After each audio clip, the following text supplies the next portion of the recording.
E na Europa, o grande assunto da semana foi o início do cumprimento de pena do antigo presidente francês Nicolas Sarkozy, que liderou a França entre 2007 e 2012. Tudo isso é resultado de um longo processo investigativo que começou há alguns anos e que apontou o ex-presidente francês como um dos chefes de uma conspiração criminosa que teria utilizado o dinheiro do rico petróleo líbio para conceder favores ao antigo presidente ditador da Líbia, Muammar Gaddafi, ainda quando era ministro do interior, antes mesmo de se tornar presidente. De acordo com as investigações, o dinheiro dos líbios foi essencial não só para ajudar o grupo político de Sarkozy, mas para encaminhar a sua eleição naquele momento, em troca de favores diplomáticos. Afinal, com um ditador tão polêmico como era Muammar Gaddafi, a Líbia carecia de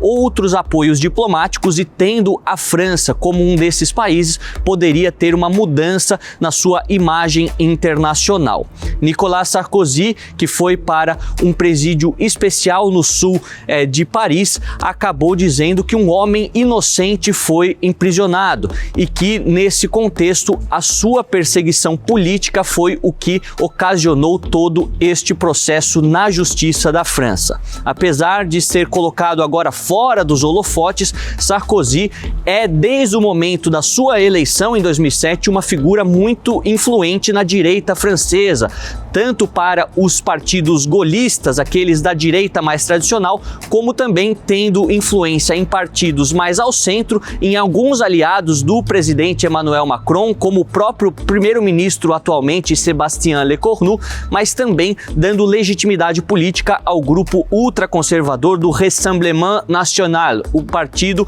do reagrupamento nacional liderado pela líder Marine Le Pen. Muitos acreditam que Nicolas Sarkozy não ficará os 5 anos da sua pena no presídio, mas que esse fato que aconteceu recentemente será fundamental para o próximo ciclo eleitoral na França, seja para as eleições presidenciais marcadas para abril de 2027, seja também para as eleições legislativas que acontecem logo em seguida. O grande problema da França durante os últimos 2 anos tem sido se tornar um país governável.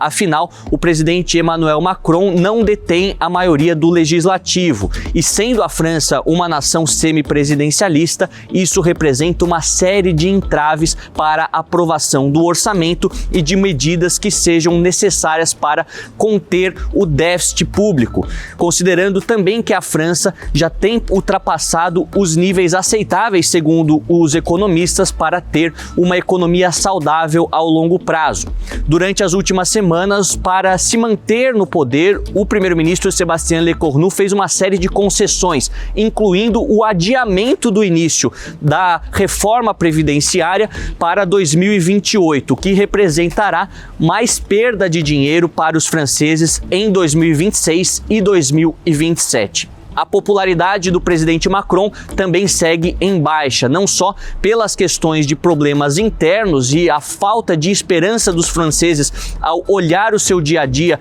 e ver nos políticos uma chance de recuperação, mas também relacionada com a sua própria incapacidade de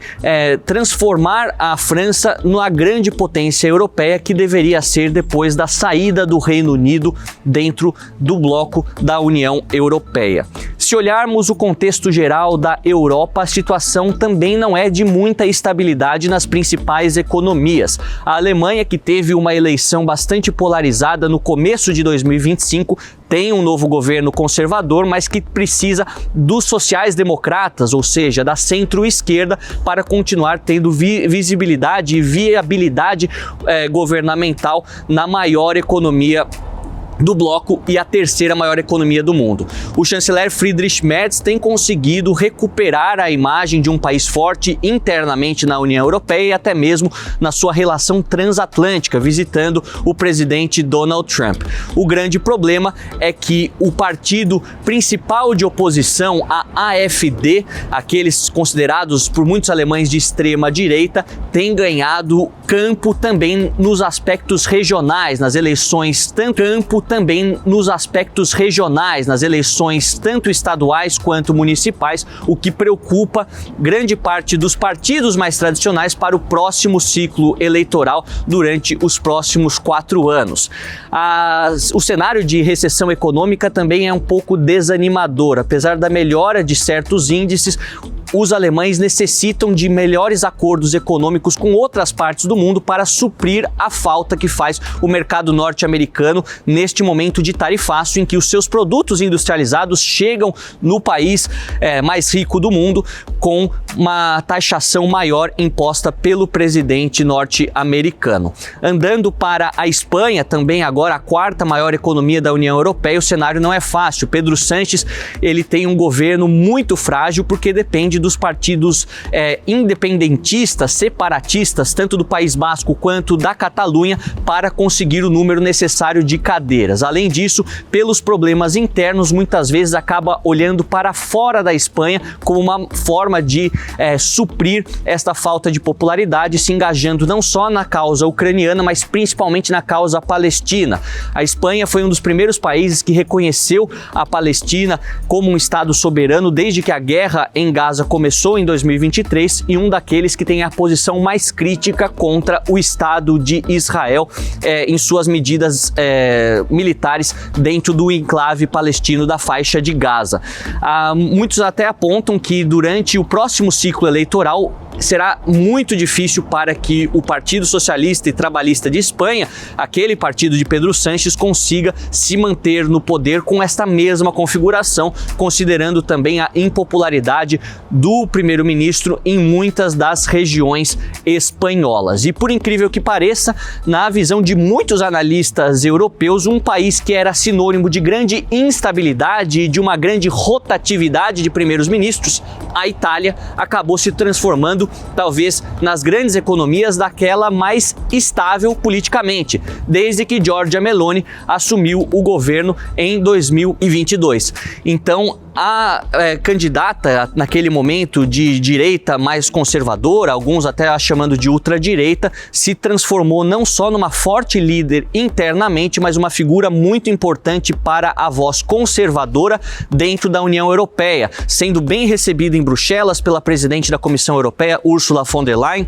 tendo certo prestígio com o presidente Donald Trump, algo que é fundamental nesse momento em que os líderes europeus também negociam diretamente com Washington possibilidades econômicas e até mesmo militares para se rearmar frente às ameaças russas e também internamente com os seus países vizinhos. Muitos, inclusive, já apontam que durante a próxima eleição italiana, que deve acontecer em 2027, o partido Fratelli d'Italia, aquele partido conservador de direita ao qual pertence Giorgia Meloni, talvez seja o melhor colocado e poderá, sim, formar uma coalizão, assim como tem hoje, para governar a Itália por mais um ciclo. Então, essas questões extremamente peculiares têm marcado a política europeia atualmente, sem mencionar a pressão que muitos países do centro e leste europeu fazem em Bruxelas frente às novas sanções aplicadas à Rússia. Muitos deles que ainda dependem do gás e petróleo russo, como é o caso da Eslováquia e da Hungria, não querem que essas sanções os impeça de comprar o gás barato e manter as suas economias girando, apesar da guerra da Ucrânia. O sentimento de animosidade entre os países bálticos, Estônia, Letônia e Lituânia, e a Polônia frente à Rússia tem crescido cada vez mais à medida que a guerra da Ucrânia se torna um conflito sem resolução. As esperanças de se fazer uma cúpula em Budapeste foram por hora canceladas e, neste sentido, as lideranças europeias ainda não encontram consenso para conseguir resolver problemas internos e externos que tragam não só estabilidade política e geopolítica, mas também estabilidade econômica. Com certeza, um desses assuntos, ou vários desses assuntos, para nós continuarmos acompanhando ao longo das próximas semanas, trazendo para vocês também diretamente da Europa a toda a nossa audiência da Jovem Pan News.